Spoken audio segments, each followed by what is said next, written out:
テクマクマヤコンテクマクマヤコンムーンプリズンパワー裏かき城のバラよ要まどかです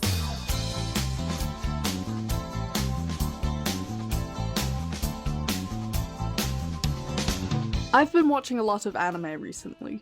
I don't think I've been particularly secretive about my love for the medium. In fact, in my last video, I showed a list of every anime I've ever seen, and hated, and loved. As a kid, I watched Pokemon and Dinosaur King every morning before school, then Sailor Moon, Attack on Titan, and Hetalia every night when I came home. I'll go first. About that whole using global warming to enslave humanity thing? What's funny about my early love for anime, and I don't know if this is particularly unique to my experience, but because I watched episodes in English as they aired on TV, I didn't really consider anime to be all that distinct from any other cartoon I'd be watching at the time. It wasn't until I came across all of the cringe of early 2010s anime fandom, videos of cosplay panels at conventions, and a specific series of YouTube videos going over seasonal upcoming anime that I realised that this was a distinctly different culture than that of your regular shows or Scooby-Doos. That series of YouTube videos were those specifically from The Anime Man. Well, contrary from the name, I guess I started watching Joey's videos because he was playing through a lot of RPG Maker horror games in 2014, and I was raised on those games. Now, I have a rule that I don't talk about one person in a video just for the sake of talking about them, so I need you to know that I actually, truly don't give a fuck about this guy as an individual, and neither should you. But I bring him up because, with no due respect, he's a fucking dumbass. He's kind of like the PewDiePie of the anime space, and by that I mean he's hugely popular because he's an OG YouTuber who found his niche early, but don't you dare ask him for his opinion on anything if you still want to respect him. Even if you don't know this guy, you know the type. Guy who believes he's the authority on his hobby just because he has nothing else going for him, and if he had to confront the reality that he's just not that impressive otherwise, then he would implode in on himself. Meretricious, I think, is the best word for it. I genuinely think that since he's been living in his otaku echo chamber for the last 13 years, he truly believes that he's the Don of anime, the anime man. Probably because of this, I don't think he's had a single good take, and it's been interesting to watch the cycle over the last decade of Joey having a bad opinion, people reacting accordingly, said controversy never being addressed, or his friends tell people to shut up, and people shut up. And like clockwork, a couple months ago, Joey made the mistake of pulling his head out of his unwashed ass long enough to mumble another incoherent opinion. My anime hot take is that we need more female protagonists. Enough said. Sailor Moon, Madoka, Magica, those are the obvious ones. Serial Experiments Lane. In this video, Joey is so cemented in his own superiority in the topic that he has failed to understand at every stage of the video creation process what the person in the original TikTok was saying. He was so motivated to prove a woman wrong that he decided to answer a question that was never asked of him in the first place, as per every guy who's regurgitating Joey's talking points in their own TikToks about this discourse. I think we need more female protagonists in anime. Well, actually, here's a list of female protagonists in anime. More. As in additional to, as in well-written female protagonists in a non-romance role or genre are lacking by percent in comparison to male protagonists. And when I say at every stage of the video creation process, this is what really frustrates me about the perception of online creators. Making videos, even TikToks, is work. You can argue that it isn't hard work, but it is work, it's effort. You need to be involved with at least one stage of the creation process to have claimed to have made a video, even if it's an unscripted one. Unlike in real life, where you can think of something and then say it spontaneously to a group of friends, and that's the end of the interactive process, to make digital content, you need to think of something, then maybe script it to better represent your point, then set up a recording space, look presentable, record your point, edit your point, caption your point with hashtags, then upload your point. That's 8 entire moments you have to think to yourself, wait, maybe this isn't true, or helpful, or inspiring, or necessary, or kind. Or, more importantly, maybe this isn't relevant to what the original video had to say. Because, yes, we can all list things, Joey. Good job. You named 100 women. Unfortunately, the only women you could name were in anime that came out an entire generation ago. Oh, well, I'm sorry. I guess you might have named more recent anime, but I wouldn't know, because I cut your video in half to interrupt you, just like what you did for your TikTok because you couldn't bear to listen to a woman speak for more than a few seconds. But this is par for the course when it comes to the anime space, right? Misogyny. It's perversely interwoven with the medium. Everything from how anime and manga is categorized in the first place, to how female characters are portrayed throughout the stories themselves.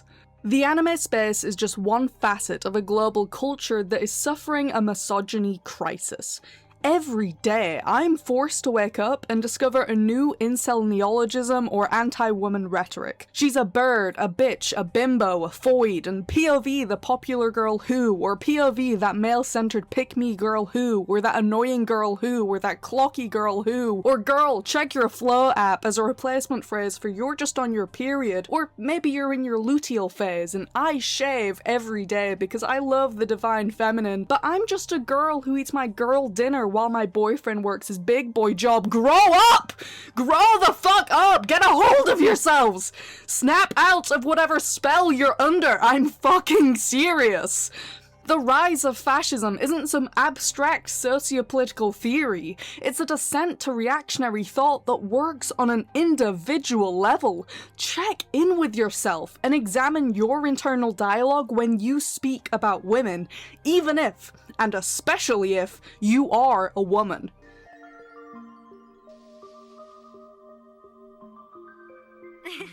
Thank you. Thank you for choosing my video. Oh, why do you look so sad? I see. It's that bad, huh? But we can talk about the bigger issues and the smaller ways they present throughout society simultaneously. So, more specifically to this video, I wanted to pivot to talk about some anime I've been watching and how I think they do female protagonists right. And where else would be a better place to look than the place where girlhood and femininity is most unshakably portrayed? Magical girl animes. Not to conflate all female protagonists with magical girls, or even vice versa, but I think it's a subgenre that's not typically taken seriously.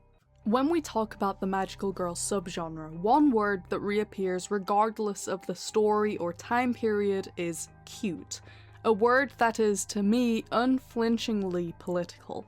Cuteness is, according to Sian Nai, a way of aestheticizing, commodifying, and eroticizing powerlessness. Even in the abstract, the magical girl is, above all else, cute. Her body, ever changing with newfound magic, has become foreign to her. Her eyes are impossibly large and unfathomably marketable. Her unshakable naivety is as charmingly infantile as it is concerning. In such, there persists a natural compulsion to condescend, to protect, and to diminish the already diminutive. Just by having this developed concept of corruption or potential to harm, you have a power over the object. So, as well as this idea of cuteness, it's also worth mentioning the concept of contradiction, between both the audience and the subject, as well as between the character and herself. The magical girl is one who undergoes a metamorphosis, literally changing herself from a clumsy, unknown, typically academically unsuccessful child to a near biblical figure of hope. But she cannot be both at the same time. In fact, an entire sequence needs to separate the two characters in order to distinguish them clearly. The transformation sequence. And no anime does transformation sequences better than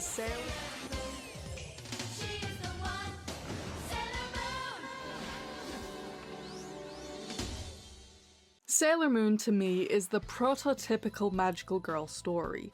To say it isn't one of the most successful and enduring stories in anime is just factually incorrect. The influence that this franchise has had on modern animation and the rise of Western anime fandom is genuinely staggering. Now, I'm not going to hail Sailor Moon for being a profound feminist text. Ultimately, it really isn't, especially by retrospective standards. Early episodes promote fat phobia and age gaps that are more than just problematic, but it is an excellent starting point for the sake of this discussion. But let me back up a bit. For the uninitiated, Sailor Moon is the story of schoolgirl Usagi, who meets a talking cat and discovers that she is, per the genre, a magical girl. In fact, Usagi as Sailor Moon is one of many celestial sailor scouts who were sworn to vanquish evil. That talking cat I mentioned, Luna, her purpose wasn't just to help Usagi become a magical girl, but to awaken Sailor Moon's memories of her past life as a princess of the Silver Millennium. The problem being that Usagi, the individual, isn't a princess. She is a 14-year-old girl with a mortal family. As exciting as it is to watch this intergalactic adventure take place throughout the story, there is an underlying tragedy of loss. Usagi gains the responsibility of fighting cosmic evil, but Ikuko, Usagi's mother, loses her daughter. And I don't think this pessimistic feeling is unique to my interpretation of this story. It's kind of ingrained in the origins of all shoujo manga. So, I know I mentioned it earlier, but if you're unfamiliar with these terms, then shoujo and shonen are two categories of manga and anime that refers to the target demographic, not the genre. So in this case, young girls and young boys, as opposed to seinen and josei, which are stories aimed at men and women. But keep in mind that the market for josei is minuscule compared to anime aimed at men, with there being only 161 josei compared to 1,202 seinens. Keeping my anime list as a point of reference here, anime targeted at women and girls in general makes up only 20% of the anime landscape. It's obviously not a strict rule, you can watch whatever the hell you want, but it is a strict binary that has, in my opinion, a real bummer of a history tied to what predominantly male mangakas wanted girls and women to read, and to a lesser extent, what they thought girls and women wanted to read. Especially since shoujo was once treated as a starting point for mangakas before they could tell the real stories in their shonen career. The category of shoujo emerged through the late 19th and early 20th century educational reforms. These focused on the education of boys who, in an increasingly militarized Japan, were being formed by the state to become future soldiers. Girls' education beyond elementary school was only available to the urban middle and upper classes, and sought merely to turn them into mothers and wives. Early 20th century magazines marketed to girls emphasized this status by featuring images of dreamy, fashionable girls indulging in a world of the imagination. The first shoujo magazine was launched in 1902 as a direct response to the lack of stories targeted to a female demographic. At this point, they were pretty much entirely within the Class S genre, a term for stories depicting sisterhood and lesbian romance, a genre championed by author Nobuka Yoshida. Shoujo wouldn't be formalized as a distinct category of fiction until the post-war era of the early to late 50s, gender still being at the heart of their narrative. As if stories needed to legitimize a female protagonist's existence by making the plot center around their girlhood rather than their personhood, as though girlhood is othered from the default of masculinity. Are you a person or a girl? A human or a witch? A hero or a magical girl? For example, take Princess Knight, a story that features a protagonist who is forced to disguise herself as a man since she was accidentally born with the brave heart of a boy rather than the gentle heart of a girl. Though this definitely reads as a misogynistic adherence to the gender binary, this archetype is still seen within the subgenre through a more critical lens. The most mainstream example would be the censorship of Sailor Uranus from Sailor Moon, who had an episode dedicated to Usagi's confusion regarding her gender and sexuality. But it would be a disservice to the topic if I didn't at least mention the Rose of Versailles and Revolutionary Girl Utena. Both pay homage to the origins of shoujo by featuring a prince protagonist, but take the opportunity to explicitly dissect what that means in regards to gender and sexuality. For a quick example of this, we can look at what pronouns these characters use to describe themselves. Utena revolts against gendered norms by using both she/her pronouns in English and the first-person pronoun boku in Japanese. Similarly, oh my god! Similarly, Oscar refers to herself as a woman, but also uses both ore and watashi. Though I am not qualified to talk about the nuances of the Japanese language, I do find linguistics as gender expression to be an interesting topic. This kind of expression and freedom wasn't granted to earlier female protagonists. Take Bianca, probably my favourite early shoujo manga, which tells the story of Bianca through the memories of her cousin, Clara. The two only knew each other for a week, but even in her old age, Clara fondly reminisces on the time she saw Bianca dancing alone in the forest, before finding out the following morning that Bianca had died. Even in this story, one that depicts true freedom and rebellion, we never meet the titular character, just a romanticized, unreliable memory of her from an older woman whose identity has become entirely shaped by her mourning. It's as if we got a glimpse into a girl's unrestrained liberty, only for it to be so suddenly taken away. It feels unnervingly karmic. Stories like these were about as exciting as shoujo got in the early days of manga, at least until year 24 came along. In May 1970, two pen pals and coincidentally mangakas, Kaiko Takamiya and Moto Hagiya, moved into a small house in Minami Oizumi, Tokyo. During their short stay, the house, named the Oizumi Salon, became a sort of community hub for female mangakas to create and share their art. This group of women would be dubbed the Year 24 group by their critics, but this house was more of an atelier than an officially recognized group.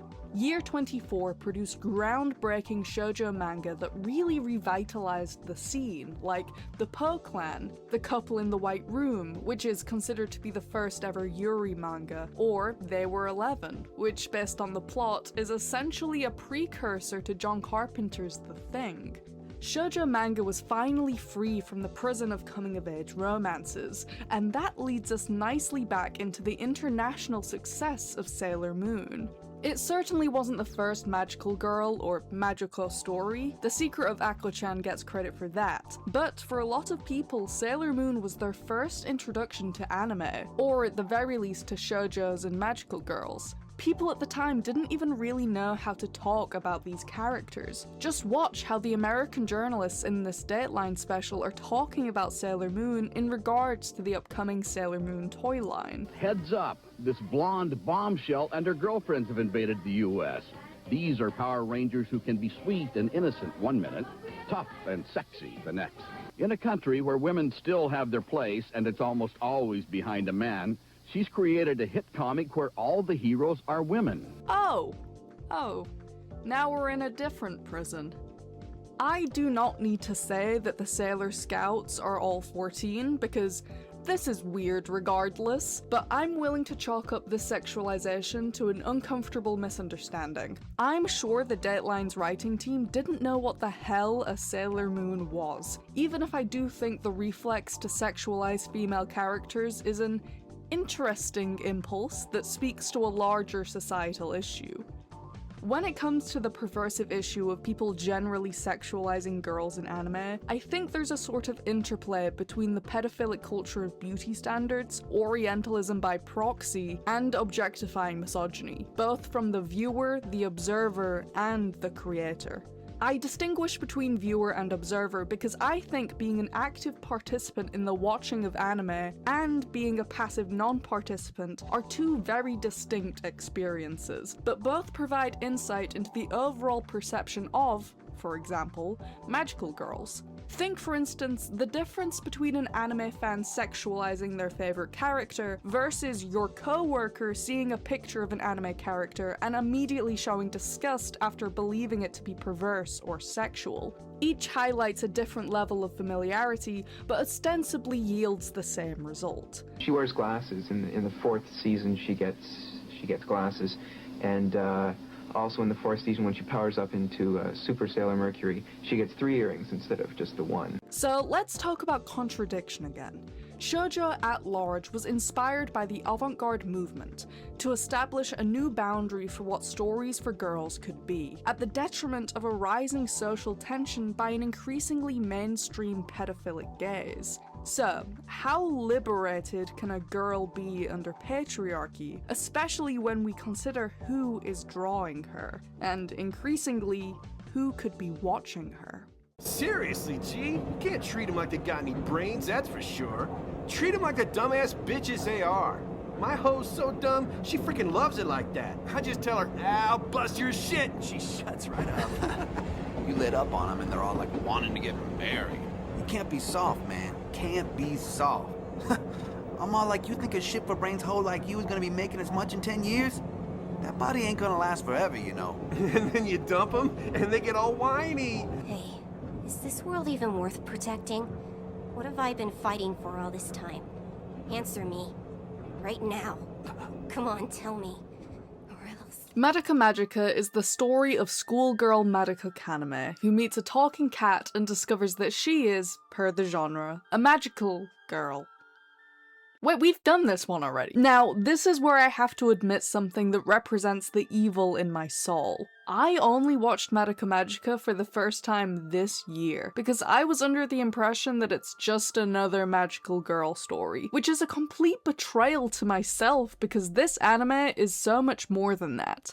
This story in particular is, amongst other things, about one question.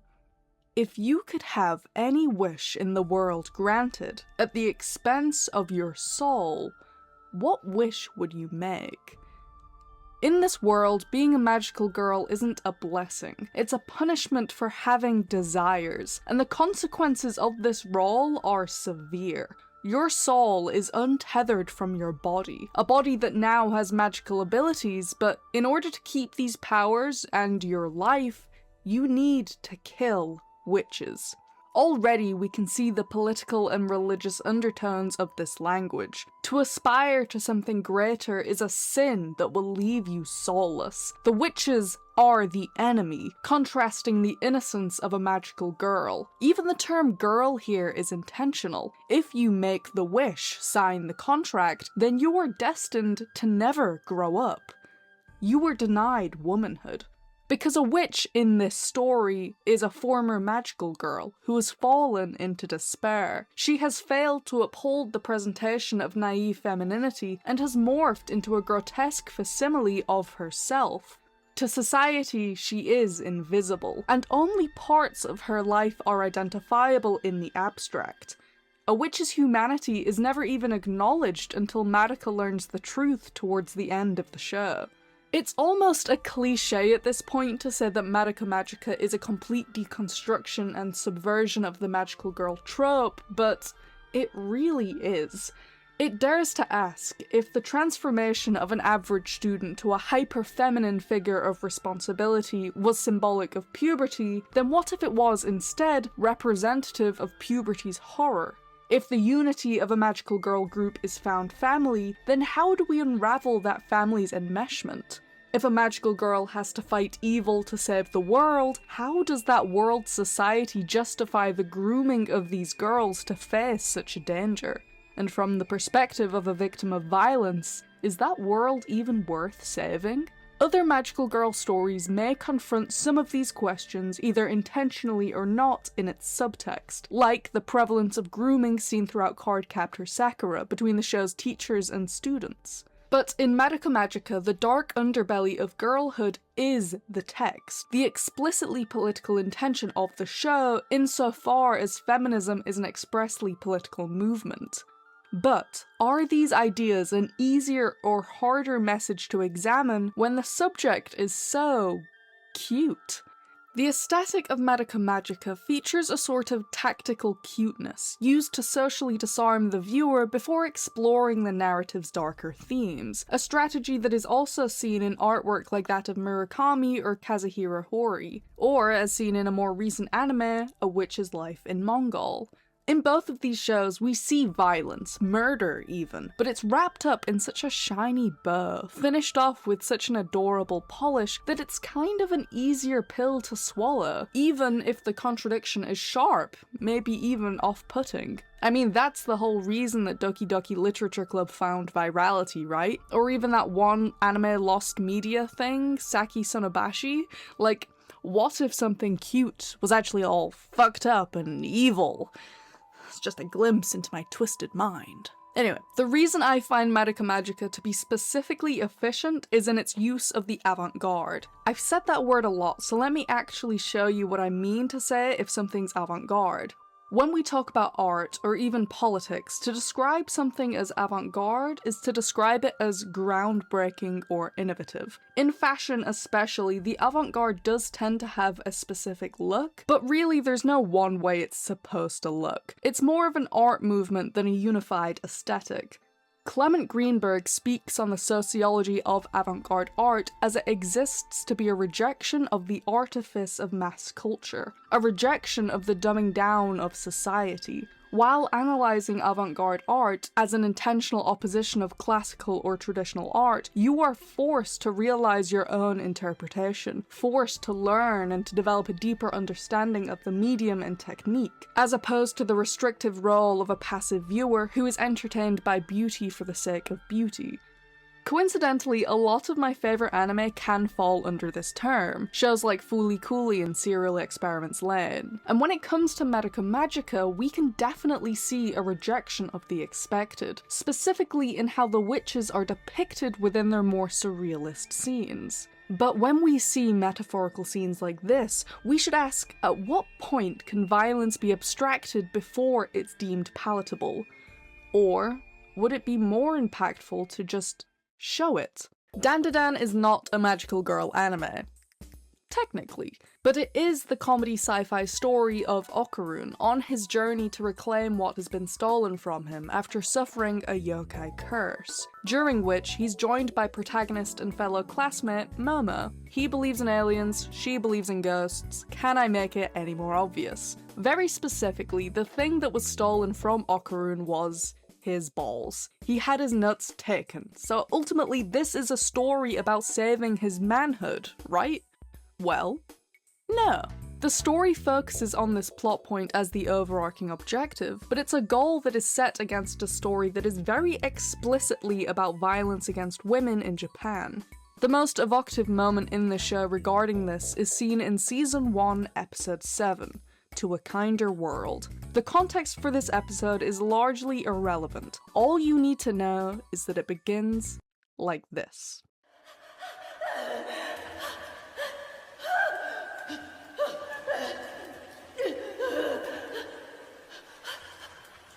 We hear desperate gasps, a woman out of breath as the blurry streetlights of a city rush by.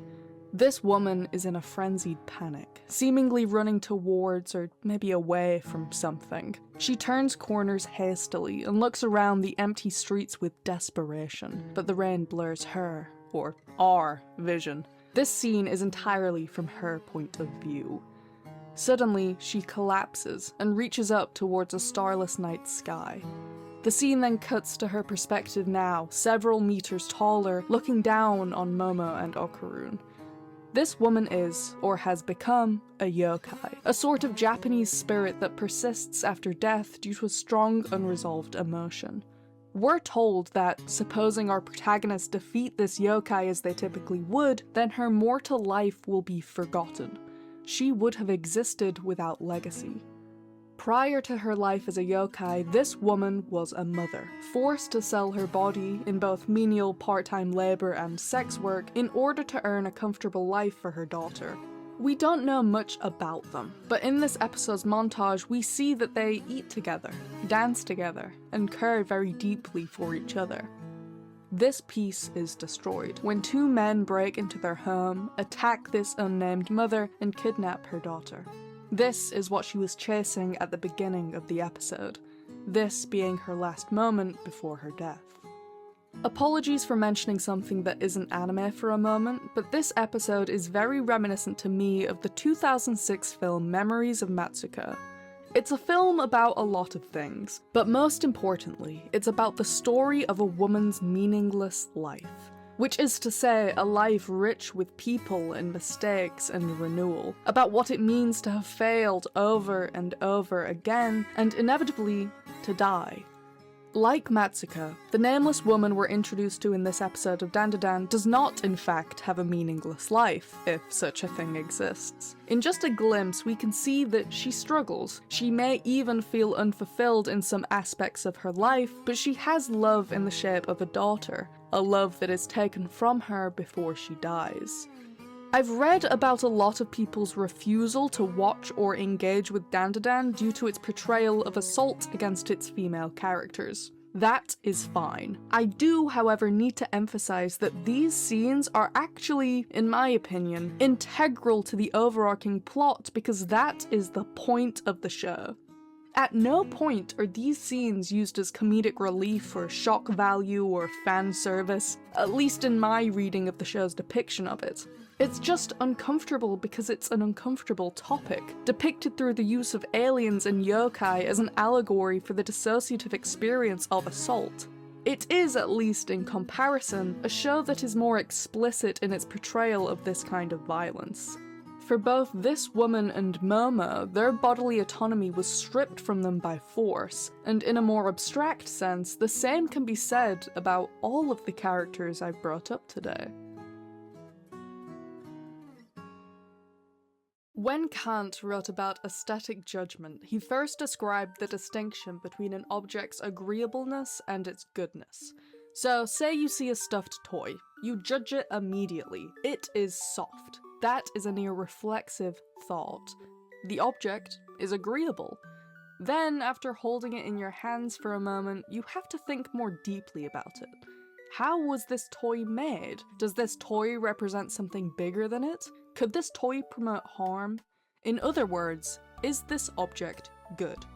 Female protagonists in anime and manga, and by extension shoujos, and by extension magical girls, have revolutionized the media, provided queer representation since 1971, created an abstracted space for young people to better understand their changing bodies. But when I think about how female characters in anime are misappropriated and exploited for a more perverse gaze, I genuinely struggle to call any of it truly, wholeheartedly good. One of the many consequences of living in a patriarchy is needing to question the intention of both the creation and consumption of stories pertaining to girlhood, which raises an interesting question. Am I a hypocrite? I wanted to write about my favourite female protagonists, but I found myself talking about violence and objectification. I've been condemning the misogyny in the anime space, but I watch anime. Curious.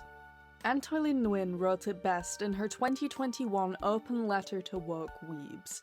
In it, she isn't condemning the entirety of Japanese media, or even the entirety of anime, but she does say, it's this submissive anime girl archetype that directly feeds into the sexualization of young Asian women, and it's inherently problematic. Their boobs have nothing to do with the plot, and only serve to satisfy audiences that derive pleasure from sexualizing young Asian women. It's not hard to just stop supporting things that lead to the contribution of Asian fetishization, pedophilia, and sexism.